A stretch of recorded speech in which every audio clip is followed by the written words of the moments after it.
Good morning, students. How you all are? Hope you all are well.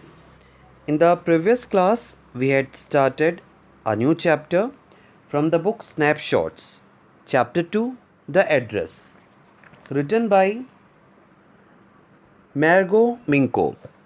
We had seen that this chapter is basically set in Holland. It is the story of a family who lost many of their possessions when they were there, basically in the first half of the war. We had seen that in the last class, our narrator, she went to the address which once given by her mother to see the old belongings. But when our narrator went there, the owner of that house, Mrs. Doring, she had not given any interest, and being fed up of it, feeling very sad, narrator catches the train and she comes back. So we will start from the third paragraph of page number 12 from here. Okay. In the train back, I saw Mrs. Doring in front of me again, as I had heard the first time I met her. It was morning after the day my mother had told me about her. I had got up late and coming downstairs, I saw my mother about to see someone out, a woman with broad back. So basically, the narrator remembers when she had seen Mrs. Doring for the first time few years back when it was the first half of the war. It was, she remembers, it was morning and just narrator had woke up from her bed and she found that her mother was going downstairs and she was going there to meet someone. It was a woman with a broad back. So this was the only thing that our narrator remember about Mrs. Doring, that a woman with a broad back. Clear, students? There is my daughter, said my mother. She beckoned to me. The woman nodded and picked up the suitcase under the coat rack. That means a shelf. She wore a brown coat and a shapeless hat. Does she live far away? I asked, seeing the difficulty she had going out of the house with the heavy case. So when narrator she woke up in the morning and she was just coming the downstairs, her mother was introduced her daughter that by saying, there is my daughter. And the woman, this woman is Mrs. Doring, है ना? She just nodded. She's not even paying any attention. But what she did, she picked up the suitcase and what all things she wanted, she had filled the suitcase with. Narrator remembers that she was wearing a brown coat and a shapeless hat. So from this you can understand that Mrs. Doring, she is not a very rich lady, but a normal average. She belongs from a normal average family. And narrator, she belonged to a very good family. So this was the reason that Mrs. Doring, she was taking the things from narrator's family. At that time, narrator's mother said, in Marconi Street, said my mother, number 46. Remember that. So students, this is the address. Okay, Marconi Street number 46, which narrator's mother had told to her and she remembered it for a long time. She remembered it because she wanted her things back to her possession. I had remembered it. It means address in Marconi Street, number 46. But I had waited a long time to go there. Initially, after the liberation. Here, liberation means the finishing of the war, when everything becomes normal. I was absolutely not interested in all that stored stuff. Stored stuff means the stuff or materials or things which was taken by Mrs. Doring. And naturally I was also rather afraid of it. Afraid of being confronted. Confronted means to face with the things that had belonged to the connection that no longer existed, which were hidden away in the cupboards and boxes, waiting in vain until they were put back in their place again, which had endured all those years because they were things. So here you can see that narrator is saying that she is saying that even after the liberation or war was finished, she was not interested to go and take back those stuff or things. The reason was that now she belonged to a connection that no longer existed. Means when those things were in the possession of narrator, she had a found love for those things, but now she does not have. She feels it as something hidden under cupboards and boxes, waiting in vain. In vain matlab no use. Okay, she says that means the all those things, all those stored stuff, they all are in vain until and unless put in their place again. Place again means the back to narrator's home, because they were the things. They were the things means those things will be things, मतलब वो जो सामान जो भी थे वो stored stuff थे जब वो मिसेस डॉरिंग के घर में है, and it will be thing when it will come back to narrator's house.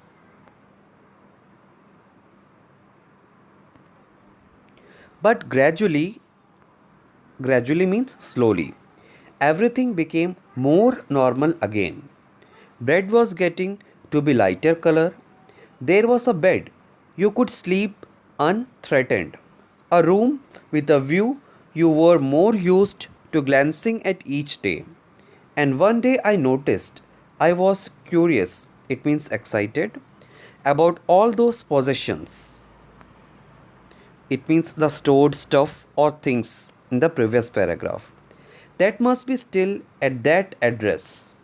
That address means Street Marconi, number 46. I wanted to see them, touch, remember.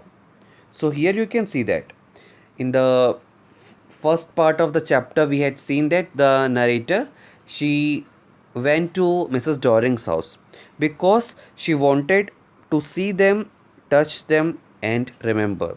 But everything was in vain. She was not able to even see a single thing except her mother's cardigan. So, narrator says that slowly everything became normal, means as it was a war time, the bread was very expensive, they were not getting it, but now even they are getting the bread.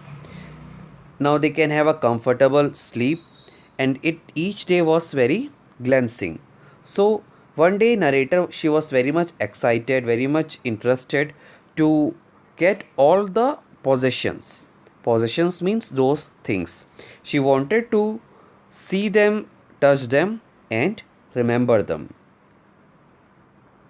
After my first visit in vain matlab without use, to Mrs. Darling's house, I decided to try a second time. So now our narrator had made a mind that she will visit one more time to the address Street Marconi number 46. Now a girl of about 15 opened the door to me. I asked her if her mother was at home. No, she said, my mother doing an errand. It means a short outing or going for a shopping. No more, no matter, I said, I will wait for her. So here you can see that narrator had made a mind that she will visit one more time to the address, and when this time she visited, narrator found that a 15-year-old girl was there. As we had seen in the last class, when narrator was on the door, somebody was there inside the house, and Mrs Doring बिल्कुल भी allow नहीं कर रही थी कि वो जो person है वो हमारी नरेटर से कोई भी कांटेक्ट कर सके. So this was the girl who was inside. I followed the girl along the passage. An old-fashioned iron hanusk, it means the feast of light, candle holder hung next to the mirror. We never used it because it was much more cumbersome, it means difficult to carry, than a single candlestick. So when our narrator, she followed the girl, है ना, and for first time she was able to see a candle holder. First time means first time, she is saying after they have lost it during the first half of the war.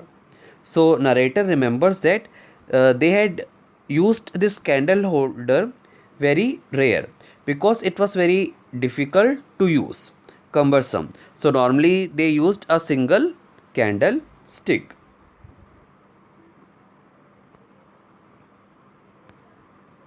Won't you sit down? Asked the girl. She held open the door of living room. I went inside past her. I stopped horrified. I was in a room I knew and did not know. She says that I knew and did not know. She say that I knew. She say I knew because she knows about many things, many possessions of that room. She says did not know because she is entering that room for the first time. I found myself in the midst of things I did want to see again, but which oppressed me in the strange atmosphere, or because of tasteless way everything was arranged, because of the ugly furniture or the muggy, that means unpleasant smell that hung there. So here narrator found herself in the middle of all those things which she wanted to see, feel, and touch. But she was not happy with it because it was in strange atmosphere. It was in the tasteless way. Tasteless way means not arranged properly. It was having an unpleasant smell. So anyhow narrator is saying all those things which she wanted to feel, see and touch. But she is not at all happy. I don't know, but I scarcely dared to look around me. The girl moved a chair. I sat down and stared at the woolen tablecloth. I rubbed it. My fingers grew warm from rubbing. I followed the lines of the pattern.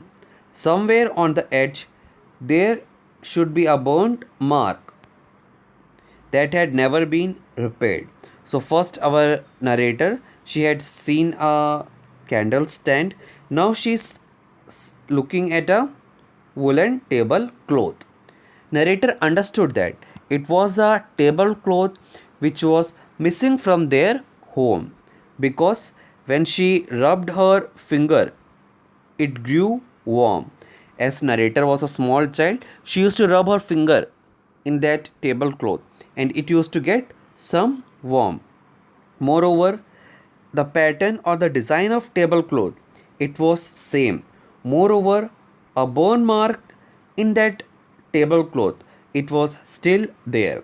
So you can see here that one by one, the narrator, she's looking at the possessions which belonged to narrator.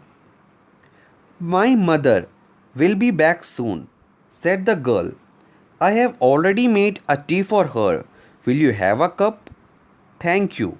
So you can see that although that woman was unwelcoming the narrator, but this girl, she's a polite girl and she's even offering a tea to our narrator.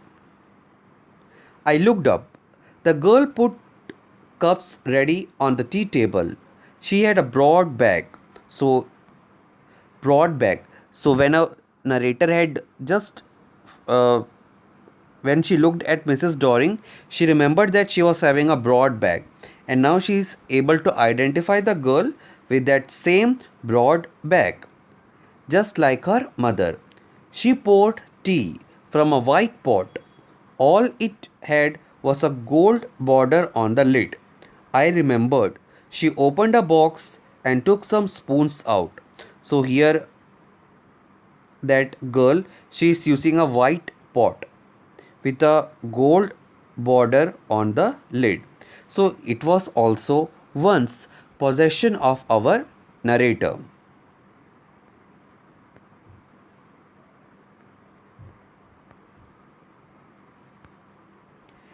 That's a nice box. I heard my own voice.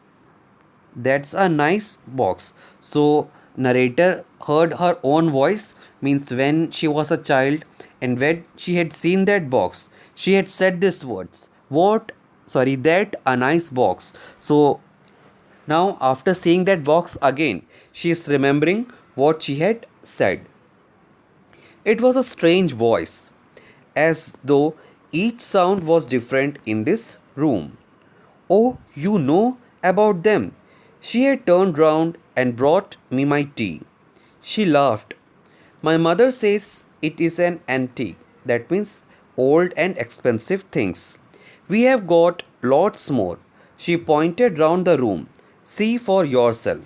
So that girl, she is not aware. उसको बिल्कुल भी ये बात नहीं पता था कि जो मिसेस डॉरिंग जो भी सामान बहुत एंटीक बताती थी, बहुत एक्सपेंसिव बताती थी, वो सब उन्होंने कहाँ से ख़रीदा था. And actually she had not purchased it, but she had brought it from the narrator's home. But Mrs. Doring's family was not aware of this. Oh, sorry. I had no need to follow her hand. I knew which thing she meant. I just looked at the still life over the tea table. As a child, I had always fancied an apple on the pewter plate. So, narrator, she was aware of all those things which that girl was saying. Means जो narrator थी उसको बिल्कुल भी ज़रूरत नहीं थी कि girl उसको गाइड करे कि कौन कौन सी थिंग एंटीक है उनके घर में, but she knew that it was a tea table and a plate.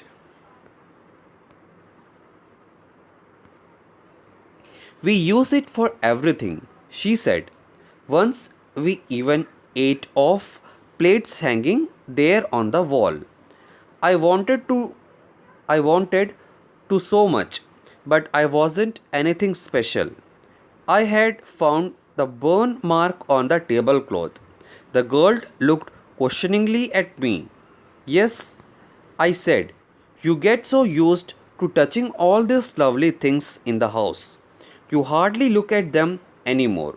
So you can see that here that girl, she is having so much conversation with our narrator, and narrator is able to see all those belongings which she wanted to see at least one more time in her life. Notice when something is missing because it has to be repaired or because you have lent it, for example. So in this way, narrator and that girl is conversing to each other. Again I heard an unnatural sound of my voice. Unnatural means imaginary. Okay, the narrator is imagining what all things had happened with those things when she was a child. I went on. I remember my mother once asked me if I would help her polish the silver. It was very long time ago, and I was probably bored that day, or perhaps I had to stay at home because I was ill.